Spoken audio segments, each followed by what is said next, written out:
Olá, pessoal queridos, é uma alegria estar com vocês mais uma vez aqui, Olá. Dialogando com Orcese, e nós estamos aqui com o Tratado do Orcese Notarial, Registral, volume 4. E, na verdade, esse volume 4 do Tratado, ele tem uma característica que nenhum dos outros tem.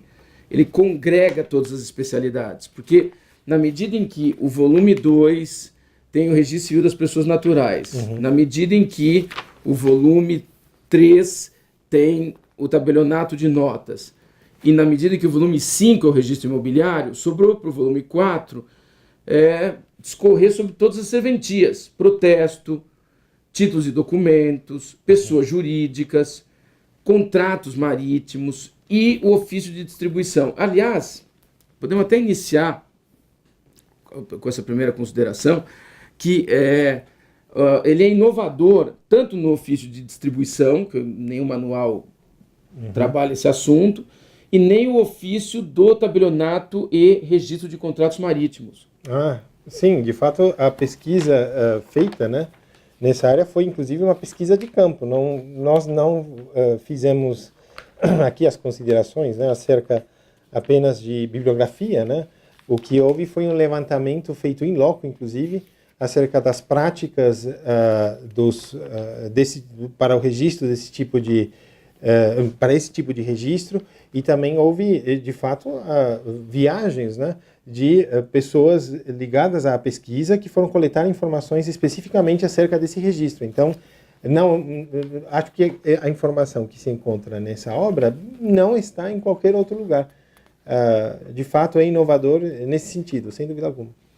Não, é até muito bem lembrado pelo professor Orcese, que realmente a gente até aqui de viva voz agradece os ofícios de contratos marítimos do Rio de Janeiro, o ofício, que eles foram muito gentis, eles realmente abriram as portas, e inclusive a pesquisa foi além disso, porque foi no Tribunal Marítimo, inclusive, para verificar exatamente a interface da prática dos atos, Capitania dos Portos do Rio de Janeiro, Tribunal Marítimo do Rio de Janeiro, o ofício do Rio de Janeiro, que só tem 4 no Brasil, mas o Rio de Janeiro foi muito acolhedor.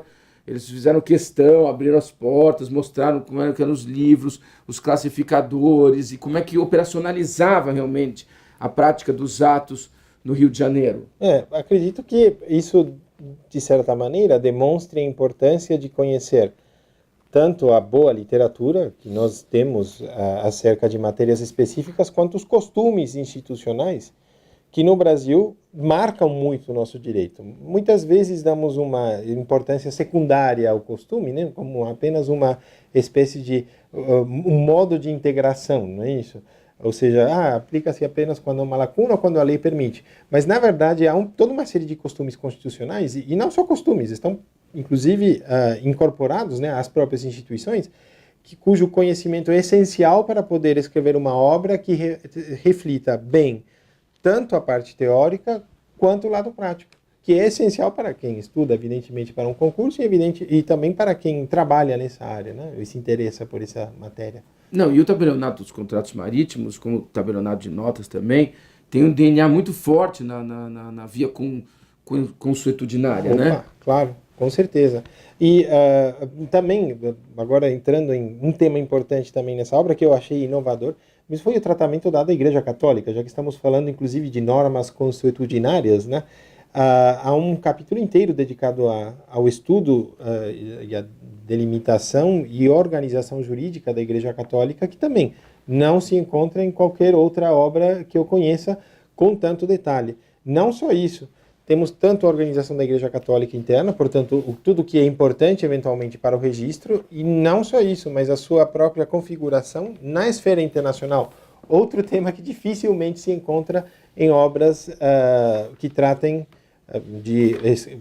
acerca do registro, né? Mas quando a gente entra nesse capítulo do ofício e registro civil das pessoas jurídicas, a gente vê que está bem completo, né? Que o tratamento da pessoa jurídica começa com todas as teorias que trabalha a pessoa jurídica, trabalhamos as pessoas de direito público externo, as de direito interno. Então, na verdade, faz o recorte que o registro, obviamente, do 45, ele só é para as pessoas de direito privado, que as pessoas de direito público, elas existem por lei, E aí, quando entra, na verdade, nessa discussão, entra a Santa Sé na parte de pessoas de direito externo e depois há um tratamento realmente específico sobre a Igreja, um item específico sobre a Igreja Católica, né? Até numa classificação do professor Limon de França, ele coloca como entes eclesiásticos na época que ele fazia essa classificação, né? E a Igreja realmente ela vem retratada aqui em 30 páginas. Exatamente. Acredito eu que, mais uma vez, é uma característica do tratado, né, de cada volume do tratado. Não cuidar apenas de questões registrais, mas de todo o arcabouço teórico de direito privado e direito público, e digo mais, estamos aqui tratando já de direito internacional, inclusive. Tratar de tudo o que é relevante para entender a fundo cada instituto, de tal forma que, no caso ali, o oficial da serventia tem à sua disposição, em um único volume, todas as informações relevantes para praticar os seus atos de forma segura. E não só serve não apenas para o oficial, mas também para o usuário, eventualmente para quem se prepara para um concurso e assim por diante. Logo, a obra é verdadeira, além de ser completa, ela é inovadora. Então, vai além, na verdade, do completo. Ela é super completa, a minha opinião. Essa primeira parte, que quando entra no tabelionato de protesto, houve até um cuidado de se conversar com o Dr. José Carlos Alves, que é uma referência na área, né? Ele é tabelião de protesto realmente aqui na capital, aqui em São Paulo, e ele teve um cuidado de olhar os quadros, de olhar as informações e tal, para deixar o mais perfeito possível, que foi até a parte dos emolumentos, né? Teve um cuidado danado. Ela começa nas folhas 60, doutor Tomás Urchese, e vai até as folhas 260, são 200 páginas para trabalhar o protesto com todo carinho, né? E esse é um tema que efetivamente tem regras muito específicas e merece esse tratamento pormenorizado.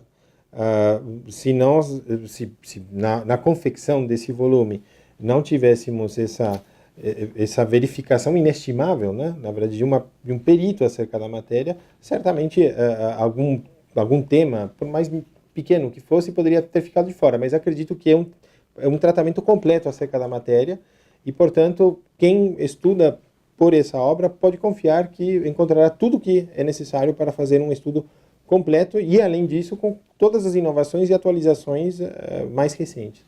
Depois da segunda parte, que a gente já tinha mencionado, é o tabelionato e ofício de contratos marítimos, só tem 4 no Brasil, mas de todo jeito é uma matéria importante para notas e registro, e que tem mais ou menos uns 80 páginas e é trabalhado muito bem, além do ofício em si, a Capitania dos Portos e o Tribunal Marítimo, exatamente porque o registro das embarcações são feitos neles, né? Exatamente. E, portanto, as questões de competência, né, do Tribunal Marítimo, também que é algo que normalmente também não tratado, ou que não se discute nas obras, né, acerca de registro, e aqui foi minuciosamente destrinchado para saber exatamente quais são as áreas de competência específicas para cada situação. Ou seja, não é apenas uma competência geral, mas especificamente em que casos e como é que isso deve ser entendido no nosso contexto brasileiro. Depois a quarta parte é ofício, registro, distribuição e distribuidores, quer dizer, não é só o ofício, registro e distribuição, que boa parte dos estados não tem, mas são todas as centrais de distribuição, as centrais nacionais eletrônicas, a CRC do registro civil, a das pessoas jurídicas, a SENSEC, a CESDI, do tabelionato de notas, as centrais do registro imobiliário, então, e do protesto também. Então, todas as centrais foram referenciadas na quarta parte. Aí a quinta parte é aquela que você já estava mencionando, a parte das pessoas jurídicas, né? E entramos em entes despersonalizados, e é mencionado as pessoas de direito público interno, a desconsideração da personalidade jurídica. Exatamente. E continua, inclusive, depois a mais... toda essa parte tem uma continuação muito específica acerca dos efeitos, portanto, registrais de cada uma desses entes, dessas pessoas, né? Então, acredito que nesse ponto é que é importante justamente o apoio da parte teórica e da parte legislativa, né? Que no fundo forma uma dogmática, digamos, do direito civil, para dar apoio seguro à parte registral, às regras de direito registral. E depois, a última parte, entramos no TD.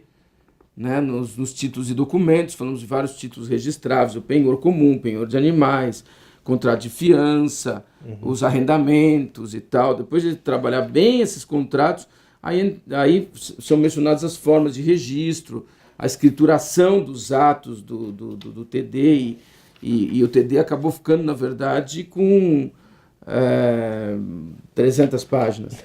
Sim, de fato, mais uma vez, além de ter mostrado quais as aplicações, né, da norma registral, temos ali a menção de cada tipo contratual. E não só isso, mas eventualmente onde há dúvidas, né, acerca de qual deve ser o ato a ser praticado especificamente também. Isso é destrinchado de tal forma que para o operador e para quem estuda de modo geral, haja uma maior segurança possível. E aí, se tivesse que recomendar para o profissional do direito, o que o professor Lucchesi diria? Eu diria, estude esse tratado de direito notarial e registral com muito afinco, com muito cuidado e não o abandone, porque é um livro de consulta, não é para ser lido de uma vez só e ser esquecido, não é para ser apenas folheado, né, e eventualmente deixado numa estante longínqua. Deixe na cabeceira, tá, da cama, porque toda vez que houver uma dúvida, a probabilidade de encontrar a resposta, ou no mínimo uma boa provocação, é extremamente alta. Maravilha!